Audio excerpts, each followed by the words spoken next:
ঈদ করতে চলে যাচ্ছি দাদির বাসায়। কেমন আছেন বন্ধুরা? সবাইকে জানাই অগ্রিম ঈদ মোবারক। সবাই মিলে রেডি হয়ে ব্যাগ গুছিয়ে চলে যাচ্ছি দাদির বাসায় ঈদ করতে। এইবার দাদির বাসায় যাওয়াতে একটু লেট হয়ে গেছে, তারপরও দাদির বাসা বেশি দূর না, আমরা থাকি নারায়ণগঞ্জ এবং আমার দাদিরা থাকে সোনারগাঁও। বেশি দূর না, 1 ঘন্টায় চলে যেতে পারবো। তাই সকাল সকালই আজকের দিনে রেডি হয়ে চলে যাচ্ছি।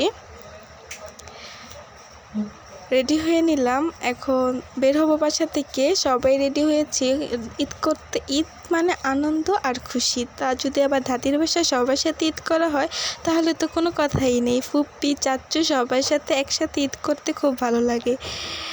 আমার ফুপ্পি চাচ্চুদের নিয়ে কী বলবো, তারা আমার খালামণি থেকে কোনো অংশ কম না, আলহামদুলিল্লাহ। তারপর এই রাস্তাটা খুব ভালো লাগলো, এখানে কিছু ভিডিও করে নিলাম।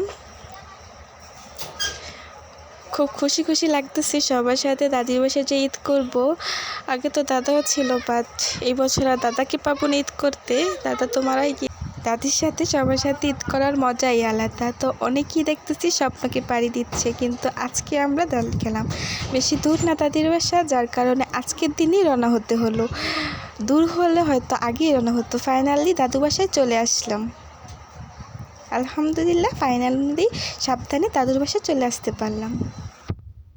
এরপর আমরা ইফতারে আজকে সবাই মিলে ইফতার খেলাম। সবাই মিলে ইফতার খেলে তো খুব ভালো লাগে, তাই না? আজকে ইফতারের আয়োজন ছিল আমাদের এইটা, আলহামদুলিল্লাহ। সবাই মিলে অনেক ভালোভাবে ইফতারটা খেয়েছি। নতুন কোনো ভিডিও আসা পর্যন্ত সবাই ভালো থাকবেন, সুস্থ থাকবেন। Take care.